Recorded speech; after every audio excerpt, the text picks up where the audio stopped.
Commander had watched Earth for 47 years. She knew its rhythms like she knew her own heartbeat. The blue planet was never quiet. It screamed into the void with radio waves, television signals, satellite communications, and the constant hum of 8 billion lives. The humans were the loudest species the galaxy had ever seen. That was why the conclave of elder species kept watchers here, hidden beyond Neptune on a station called Vigilance 7. 12 species had agreed 3,000 years ago that Earth needed monitoring. The humans were dangerous, not because they had great technology, not because they had conquered other worlds. They were dangerous because they grew too fast, learned too quickly, and feared nothing. The other species called them the Screamers. Was checking routine data when her screen flickered. She blinked her 4 eyes and leaned closer. The electromagnetic readings from Earth had dropped, not by a little. They had dropped to 0. She ran the diagnostic 3 times. The equipment was working perfectly. Earth had simply stopped transmitting. Pulled up the visual feed. The planet turned slowly below the clouds. On the night side, she expected to see the usual web of city lights. Tokyo, New York, London, Mumbai. Millions of lights marking millions of lives. The night side was dark.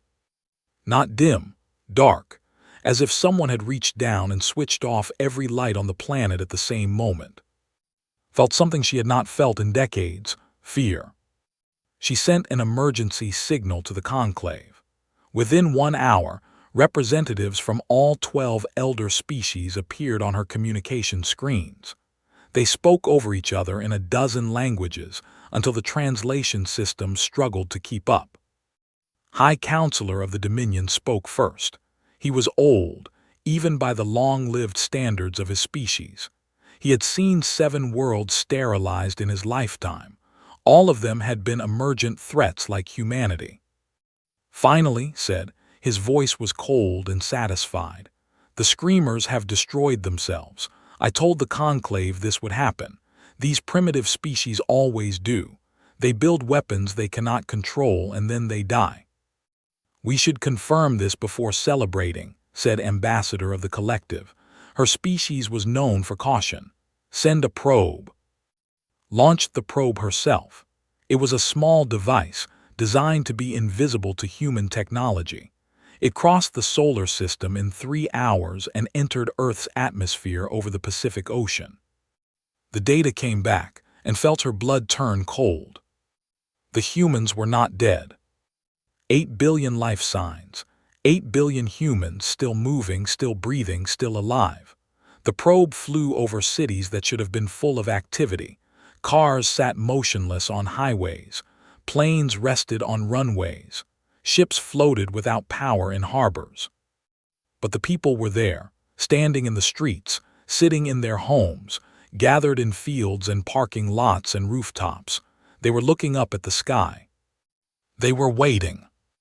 This makes no sense, growled.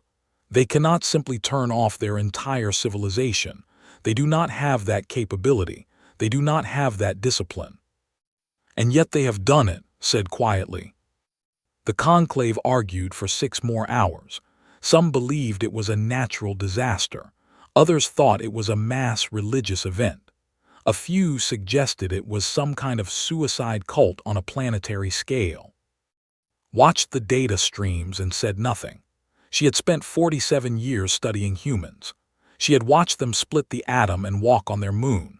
She had watched them build weapons that could destroy their own world and then somehow not use them. She had watched them fight endless wars against each other and then turn around and send aid to their enemies when disaster struck. Humans did not make sense. That was what made them frightening. The ambassador had been silent through the entire meeting. They were the oldest species in the conclave. They had been traveling between stars when the other species were still learning to use fire. They rarely spoke at these meetings, and when they did, everyone listened. There is an old prophecy, they said. Its voice was like wind through dry leaves. From before the conclave existed, from when the galaxy was young and full of noise. Made a dismissive sound. Prophecies are for primitives. The prophecy says this, the continued, ignoring him. When the screamers fall silent, they have learned to whisper, and whispers precede the storm. The chamber was quiet. What does that mean? Asked. The did not answer. Its image flickered and vanished from the communication screen. The had spoken, and it was done speaking. Returned to her station and watched Earth through the long hours of the night. The planet remained dark. The humans remained still. Nothing moved except the clouds and the tides. She thought about what they had said. The screamers had learned to whisper. But why would a species that had never been able to keep a secret suddenly learn perfect silence? Why would 8 billion individuals all agree to do the same thing at the same moment? Unless they had been preparing for this. Unless the noise had been a mask, and the silence was the truth underneath. Had almost convinced herself she was being paranoid when her equipment detected something new. It was not a radio wave. It was not light. It was something that moved through subspace itself, a method of communication that humans should not have known existed. The signal was short. 3 words transmitted in every language the Conclave had ever recorded. 3 words that appeared on every screen on Vigilance 7, that reached every ship and station, and in the Conclave's vast network. 3 words that changed everything. We are ready. Stared at the message. Her hands were shaking. In 47 years of watching Earth, she had never seen anything like this. Humans did not have subspace communication. Humans did not know about the Conclave. Humans were supposed to be primitives, dangerous primitives, but primitives all the same. She opened a channel to the Conclave. His face appeared on her screen, and for the first time in her memory, the High Counselor looked afraid. "Commander," he said, "what is happening?" Before she could answer, her sensors began screaming. The dark side of Earth was no longer dark. Lights were appearing across every continent, not city lights. These were brighter. These were moving. Rising. The image, and felt her world collapse around her. From the mountains of every continent, from beneath the oceans, from underground facilities that had never appeared on any satellite image, ships were launching. Not dozens, not hundreds, not thousands. Millions. The sky above Earth filled with vessels rising in perfect formation. They moved together like a single organism, like a school of fish or a flock of birds. Each ship was small by Conclave standards, but there were so many of them that they began to block out the stars. Counted, her computer counted. The numbers kept climbing. 100,000, 200,000, 500,000. The count stopped at 1 million. 1 million human vessels, rising from a planet that the Conclave had believed was still struggling with basic space travel. 1 million ships that had been built in secret, crewed in secret, hidden from every watching eye in the galaxy. The humans had been screaming to hide their whispers, and now the whispers had become a roar. His voice came through the communication channel, but barely heard him. She was watching the fleet assemble in orbit around Earth, watching humanity announce itself to the galaxy. Not as children, not as primitives, not as a species asking permission to exist. As something else entirely. The silence was over. The storm had arrived. Doctor was eating dinner alone in her apartment in Geneva when the message arrived. She was a physicist who worked at CERN, studying particles smaller than atoms. She had spent her whole life believing that science moved slowly, one small discovery at a time. That night she learned how wrong she had been. The message did not come through her phone or her computer. It appeared directly in her mind, like a memory she had always known but forgotten. Words in her own voice, speaking clearly and calmly. Attention! This is a priority alert from the Foundry. The silent protocol is now active. All civils are instructed to remain calm and await further instructions. The truth will be revealed within the hour. Dropped her fork. Her hands were trembling. She had never heard of the Foundry. She had never experienced anything like this message in her head. For a moment, she thought she was having a stroke. Then she heard shouting from the street below. She ran to her window and looked out. Every person in Geneva had stopped moving. They stood on sidewalks and in doorways, all looking at the sky with the same confused expression. Every person had received the same message.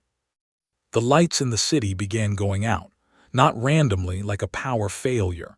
Systematically, block by block, building by building, the city went dark, watched Geneva disappear into shadow. She turned on her television, static. Her phone showed no signal. Her computer could not connect to anything. The world had gone silent. Exactly 1 hour later, the second message arrived. For 60 years, a secret has been kept. Tonight, the secret ends. Please direct your attention to any screen. Television flickered to life. The same broadcast was appearing on every screen on Earth, in every language at the same moment. A woman appeared. She was old, with white hair and dark skin and eyes that had seen too much. She wore a simple gray uniform with no markings. "My name is Director," the woman said. "I am the leader of an organization called the Foundry. You have never heard of us. That was intentional. For 60 years we have operated in complete secrecy, funded by every nation on Earth, hidden from every citizen. Tonight I will tell you why." Director explained. In 1962, a research team in Antarctica found something buried under 3 miles of ice. It was a spacecraft, not human. The vessel was damaged, ancient, millions of years old. But inside they found something intact, a warning. The galaxy was full of intelligent life. Thousands of species, organized into something called the Conclave of Elder Species. These species had been watching Earth for centuries. They had been watching humanity grow, and they were afraid. The Conclave had a policy. When a new species became too dangerous, too aggressive, too likely to spread beyond their home world, the Conclave eliminated them. They called it sterilization. They had done it many times before. Humanity had been marked for sterilization. The fleet would come when the Conclave decided humanity had grown too strong to contain. It could be tomorrow. It could be in 100 years, but it would come. The governments of Earth made a choice, Director continued. We could tell our people and watch civilization collapse into panic, or we could prepare in secret and give humanity a chance to survive. They chose to prepare. The Foundry reverse-engineered everything from the crashed ship. New metals, new energy sources, new ways to travel faster than light. They shared this knowledge with every nation on Earth under one condition: it must remain secret. No government could use it for advantage over another. Everything would go toward one goal: building a fleet. For 60 years, Director said, we have been constructing ships, not in factories where satellites could see them, underground, beneath mountains, under the ocean floor, in facilities that officially do not exist, built by workers who officially do not exist, crewed by volunteers who gave up their identities to serve humanity. Thought of her brother. She had not spoken to him in 3 years. He had disappeared from her life when they were both in their 20s. Their parents said he was doing important work, secret work. They asked her not to look for him. She understood now. Tonight, Director continued, our intelligence has confirmed that the Conclave sterilization fleet has been assembled. They are coming for us. And so tonight we reveal ourselves, not as a gesture, as a response. The broadcast cut to a view from space, saw Earth from orbit, beautiful and blue and fragile. Then she saw the surface begin to change. In the Himalayas, a mountain split open. In the Sahara Desert, sand collapsed into vast underground chambers. In the Pacific Ocean, water churned as something massive rose from below. Across every continent, the Earth itself was breaking apart to release what had been hidden inside. Ships, thousands of ships, tens of thousands, hundreds of thousands. watched them rise into the sky like seeds carried by the wind. They were beautiful. They moved in perfect formation, each one knowing exactly where to go, each one crewed by men and women who had trained their entire lives for this moment. The count appeared on the screen. The numbers climbed higher and higher until they stopped. 1,000,000 vessels. Director appeared again. This is the United Earth Defense Fleet. Every ship carries weapons capable of stellar destruction. Every crew member has volunteered to die if necessary. We did not build this fleet to conquer. We built it to survive. Was crying. She did not know when she had started. She watched the ships fill the sky above Geneva, their engines glowing like new stars. Her phone buzzed. Somehow communications were back. A message from an unknown number. AMARA, it's KOFI. I'm sorry I couldn't tell you. I'm on the flagship. I'll explain everything when this is over. I love you. Watch the sky. She ran back to the window. The people of Geneva were no longer confused. They were cheering. They were crying. They were holding each other and pointing at the ships passing overhead. For 60 years, humanity had kept its greatest secret. For 60 years, millions of people had worked and trained and sacrificed in silence, knowing they might never be recognized, knowing they might die before the secret was revealed. Now the secret was out. Thought about what this meant. Every conspiracy theory, every paranoid fear about secret governments had been true, but not in the way anyone expected. The secret was not about controlling people. The secret was about saving them. She thought about the aliens out there, watching Earth go dark and then light up with 1,000,000 ships. She thought about what they must be feeling right now. They had expected primitives. They had expected easy prey. They were about to learn how wrong they were. The fleet finished assembling in orbit. Could see them now as a bright band across the night sky, like a new ring around the Earth. 1,000,000 ships, 1,000,000 crews, billions of people below, finally understanding why they had been kept in the dark. Director gave her final message. We go now to meet the conclave. We go not as conquerors. We go not as victims. We go as humanity. Whatever happens next, remember this night. Remember that when the darkness came for us, we did not hide. We rose. The fleet activated something did not understand. Space itself seemed to ripple around the ships. And then, in a flash of light that turned night into day for just a moment, they were gone. The sky was empty again. But everything had changed. Stood at her window until dawn. She thought about her brother out there somewhere, flying toward an alien fleet. She thought about the future that was about to be decided. And she felt something she had not expected. Hope. High Admiral stood on the bridge of the Mercy's End and looked at his fleet with pride. 2,000 warships from 12 species, the largest sterilization force ever assembled.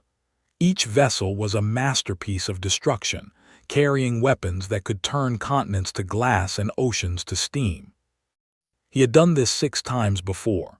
6 primitive species that had grown too dangerous, too aggressive, too likely to spread their chaos across the stars. Each time his fleet had arrived, delivered fire from orbit, and left nothing behind but ash and silence. Earth would be the 7th. Felt no guilt about this. The universe was vast and dangerous. Species that could not control themselves had to be controlled. Species that threatened the peace had to be eliminated. This was not cruelty. This was gardening. You pulled the weeds before they choked the flowers. The humans were particularly dangerous weeds. In just 10,000 years, they had gone from caves to cities to nuclear weapons. Another 1,000 years, and they might develop faster than light travel. Another 10,000, and they might rival the elder species themselves. Better to end them now, while they were still contained on one small planet. High Admiral, his sensors officer called. We are approaching the Sol system, arrival in 2 hours. Nodded. Prepare all weapons. I want a full bombardment pattern calculated for the 3rd planet. We will begin with the major population centers and work outward. He settled into his command chair and allowed himself a small moment of satisfaction. By tomorrow, the screamer problem would be solved forever. Then his sensors officer made a strange sound, something between a gasp and a scream. "High Admiral, I am detecting contacts at the edge of the system." "Human satellites," said dismissively. "Ignore them." "No, High Admiral, ships, many ships." Leaned forward. "How many?" The sensors officer was silent for a long moment. When he spoke again, his voice was barely a whisper. 1,000,000, High Admiral." Felt his heart stop. That was not possible. The humans had primitive rockets. They had a few hundred satellites. They did not have ships. They certainly did not have 1,000,000 ships. "Show me." The main screen flickered to life, and saw something that his mind refused to accept. The space around Earth was filled with vessels. They hung in perfect formation, layer after layer after layer, so many that they blocked out the stars behind them. Each ship was small compared to his warships, but together they formed a wall of metal and light that stretched across his entire field of vision. 1,000,000 ships. "This is impossible," said. "They cannot have built this. Our watchers would have seen." "They built it underground, High Admiral," his intelligence officer said. "Beneath the oceans, inside mountains. They have been building for 60 years. 60 years. Did the math in his head. That meant the humans had known about the conclave for 6 decades. They had known about the sterilization policy. They had been preparing this response while the watchers believed they were still primitives. They had fooled everyone. A communication request appeared on his screen. Human origin. Hesitated, then accepted. A woman appeared. She was small by human standards, with dark hair turning gray and eyes that showed no fear. She wore a military uniform with stars on her shoulders. "High Admiral," she said. "I am Admiral Wei, commander of the United Earth Defense Fleet. Welcome to our solar system." Found his voice. "Admiral, you have surprised us. I will admit that, but surprise is not victory. Your ships are primitive. Your weapons are primitive. My fleet can destroy you in a single engagement." "Perhaps," Admiral said. "Your ships are certainly more advanced than ours. But may I ask you a question, High Admiral?" "Ask." "Do you know what our ships are armed with?" "Check the scan reports. Kinetic weapons, missile systems, possibly nuclear warheads.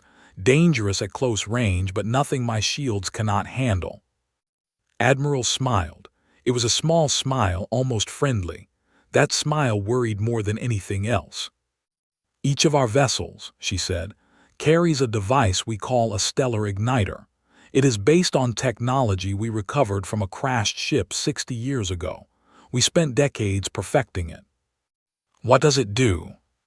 "It induces collapse in any star within 50 light years. It takes approximately 3 hours from activation to detonation.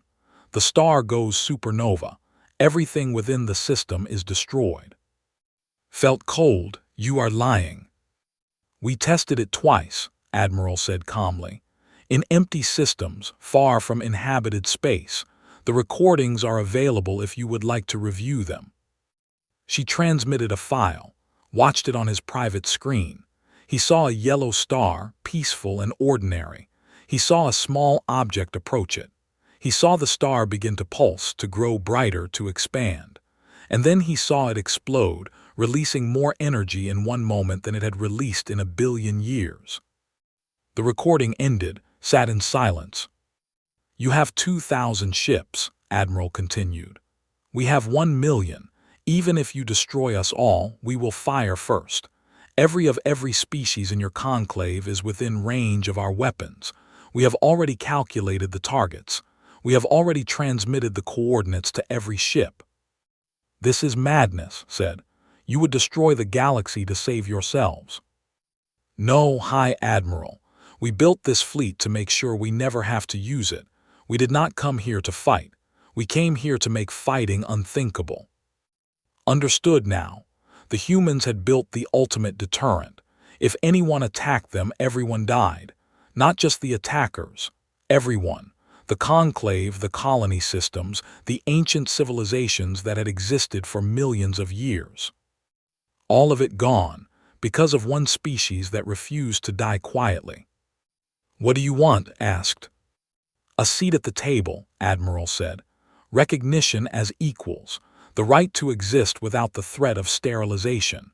In return, we will never use our weapons offensively. We will integrate peacefully with galactic civilization. We will share our technology and our knowledge. And if we refuse, then you may destroy us, and 3 hours later every star in the conclave will burn." Looked at his officers. He looked at his fleet. 2,000 ships, the pride of 12 species, suddenly meaningless against a wall of 1 million vessels, each carrying the death of a star. He thought about where he had been born, the cities where his children lived, the billions of his people who had no idea that their fate was being decided in this moment. The humans had not built a weapon of war. They had built a weapon of peace. A peace based on terror, on the absolute certainty that fighting would mean annihilation for everyone. Hated them for it. He hated their cleverness, their determination, their refusal to accept the role the galaxy had assigned them. But hatred did not change mathematics. "Stand down all weapons," he ordered. His officers stared at him in shock. "Now," he said, "stand down all weapons and open communication channels with the conclave. Tell them the sterilization is canceled. Tell them the humans wish to negotiate." Admiral's smile widened slightly. "Thank you, High Admiral. I look forward to working with you." The screen went dark. Sat alone on his bridge, surrounded by the greatest the galaxy had ever assembled, and realized that he had just been defeated without a single shot being fired. The humans had not beaten him with strength. They had beaten him with the willingness to lose everything. They had looked at the destruction of their entire species and said, "If we die, we are taking you with us." It was insane. It was terrifying. It was the most human thing had ever seen. And now, somehow, the galaxy would have to learn to live with them. 6 months had passed since the night the fleet rose. Ambassador James stood at the window of his quarters on Axis Point, a massive space station that served as neutral ground for the conclave. He watched ships from a dozen species drift past, their strange shapes catching the light of distant stars. Humanity had been granted provisional membership in the conclave. It was the fastest any species had ever been recognized, but James knew the truth. They had not been accepted. They had been feared into tolerance. Every day he walked through the station and felt the stares of alien eyes. Some looked at him with curiosity, some with hatred, all of them with fear. He was the representative of the species that had threatened to burn the galaxy. He carried that weight wherever he went. Today he had a meeting with they were the oldest species in the conclave. They had been ancient when humans were still living in trees. They rarely spoke to anyone, and they had never requested a private meeting with a new species. James entered their chamber and felt the air change. It was colder here and darker. They did not need much light. The elder appeared from the shadows. It was tall and thin, with limbs that bent in wrong directions and eyes that seemed to look through James rather than at him. "Ambassador," it said, "thank you for coming." "Thank you for the invitation," James replied. "I admit I am curious why you wish to speak with me." "I wish to tell you a story," they said. "A true story that the conclave has forgotten, a story about your species." James waited. 60,000 years ago," they began, "we sent a ship to your planet, not to observe, to test. The ship carried technology far beyond anything your ancestors could understand. We crashed it deliberately in a place where it would eventually be found." James felt his stomach tighten. "You did what?" "It was an experiment. We have done this many times with many species. We give them power they have not earned and watch what happens. Most species destroy themselves. They use the technology to build weapons and turn those weapons on each other. They burn their own worlds before they can threaten anyone else. But we did not destroy ourselves, James said. No, you did not. This voice held something James could not identify, wonder perhaps, or fear. You found our ship. You studied it. You understood the danger it represented, and instead of using it against each other, you united. Secretly, silently, perfectly.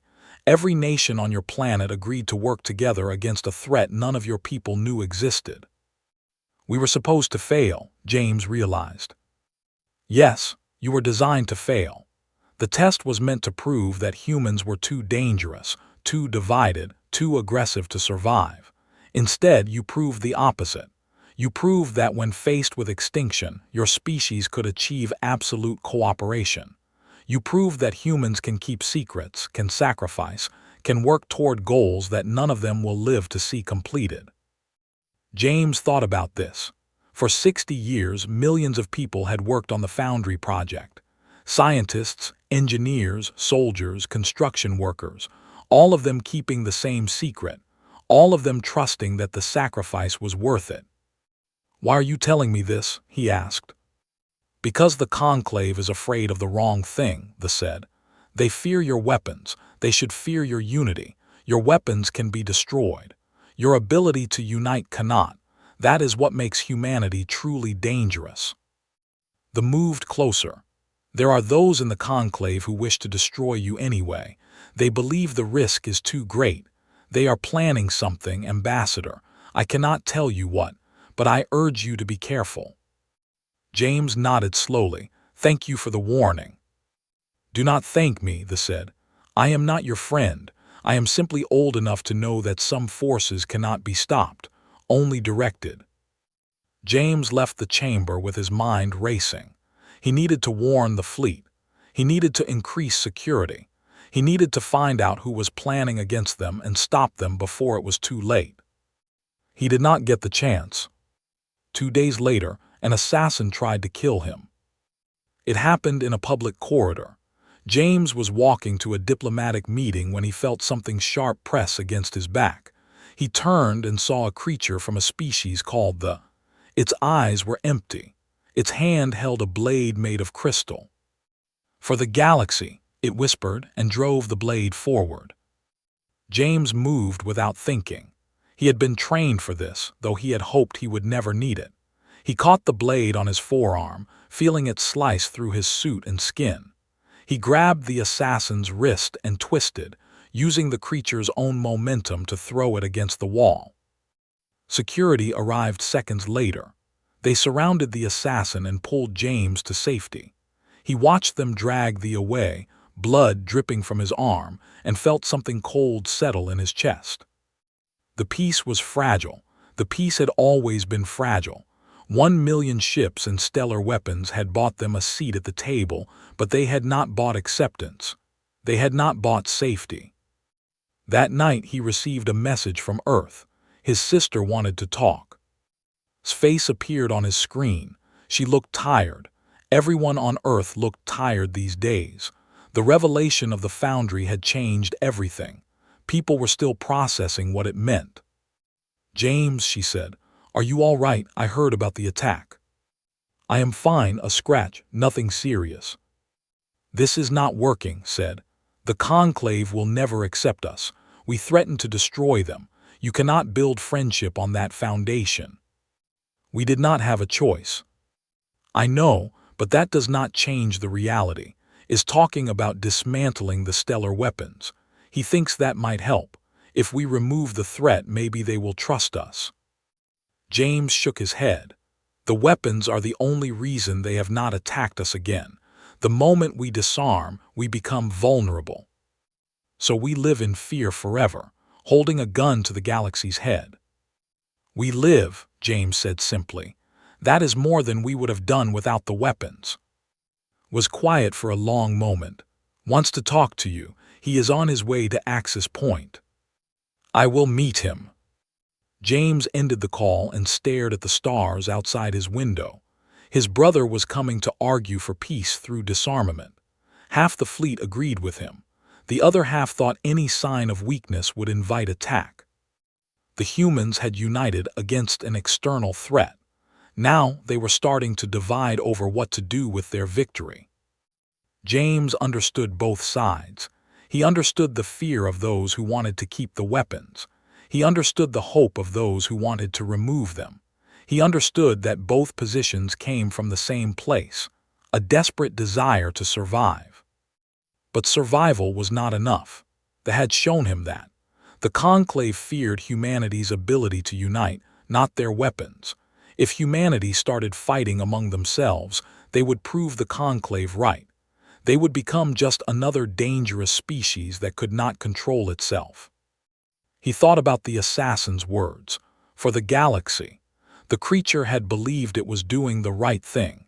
It had believed that killing one human ambassador would somehow make the universe safer. Everyone believed they were doing the right thing. That was the problem.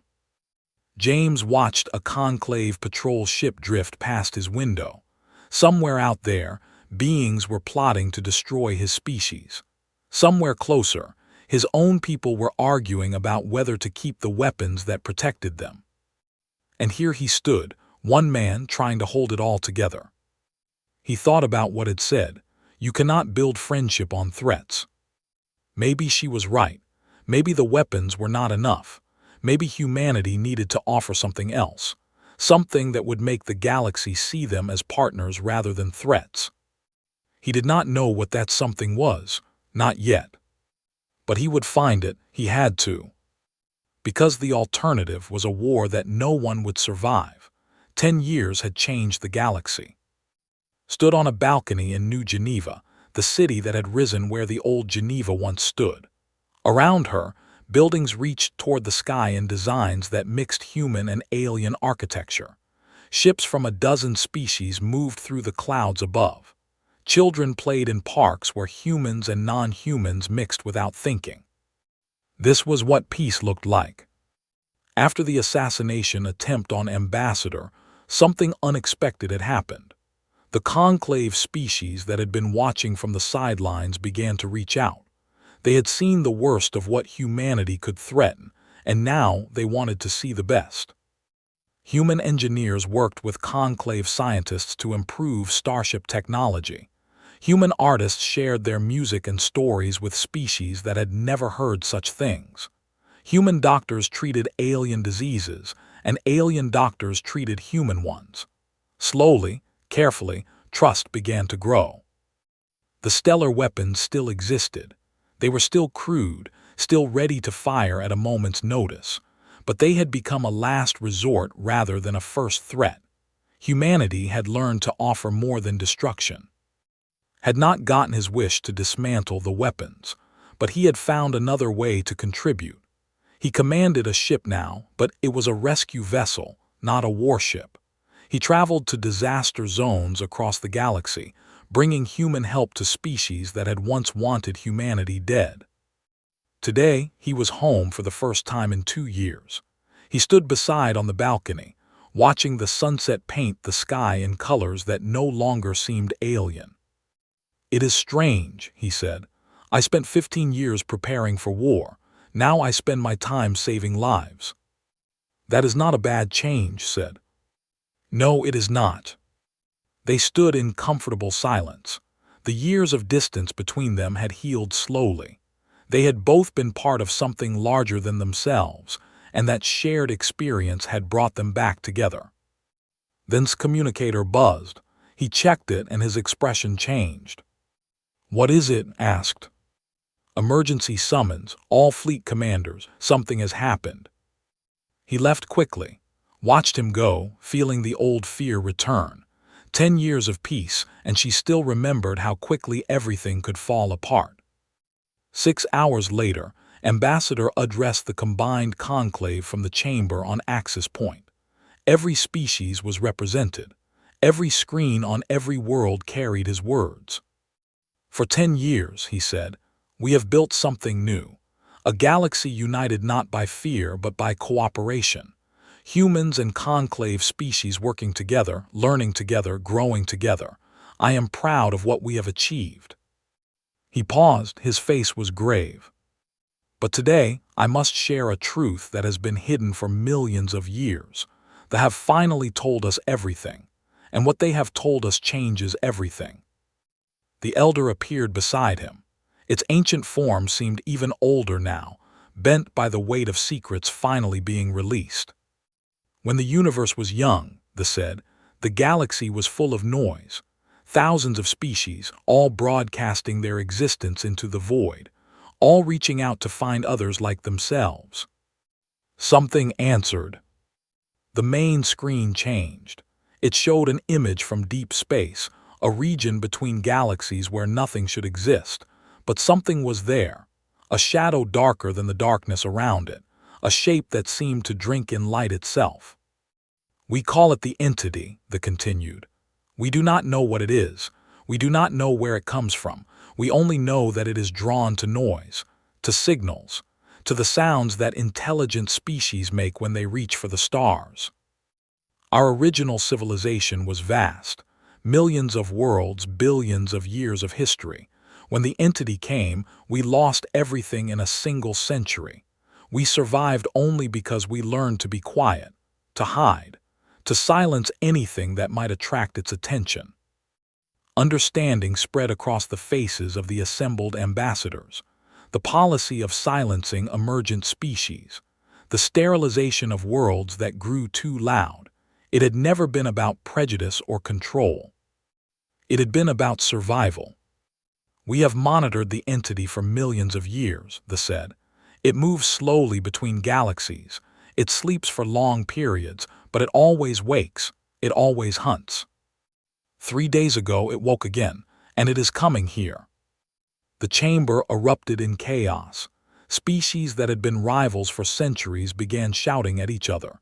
Fear spread like fire. Ambassador raised his hand. Slowly, the noise died down. I understand your fear, he said.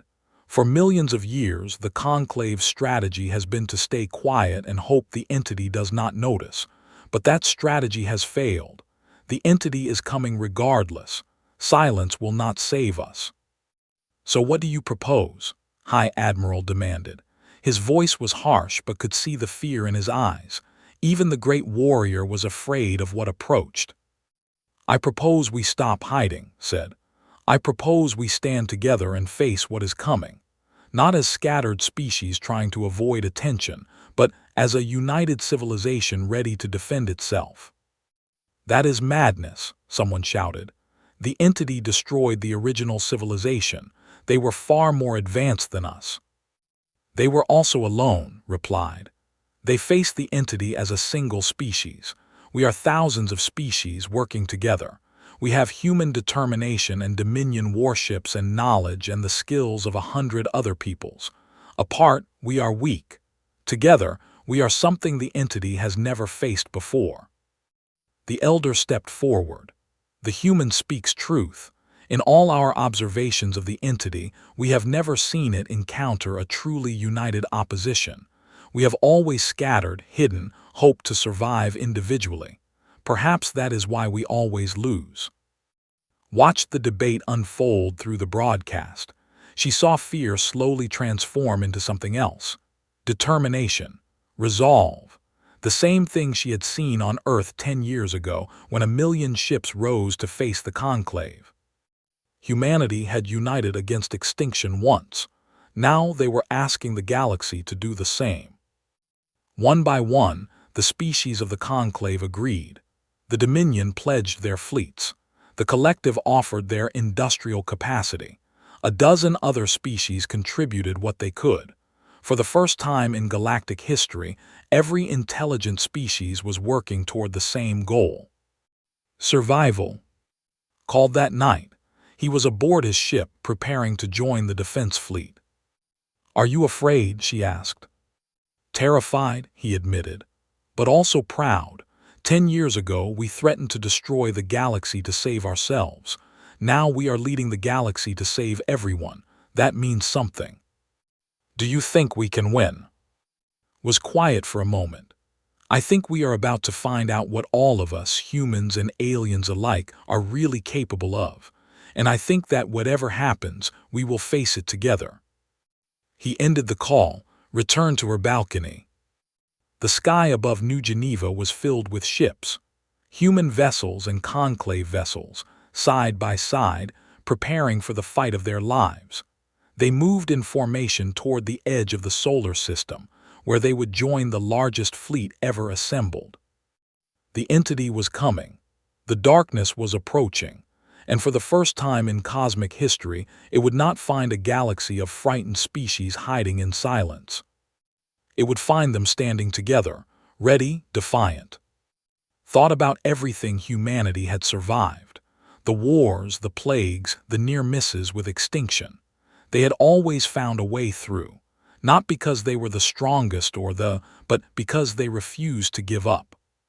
Now that stubbornness, that defiance, that absolute refusal to accept defeat belonged to the entire galaxy.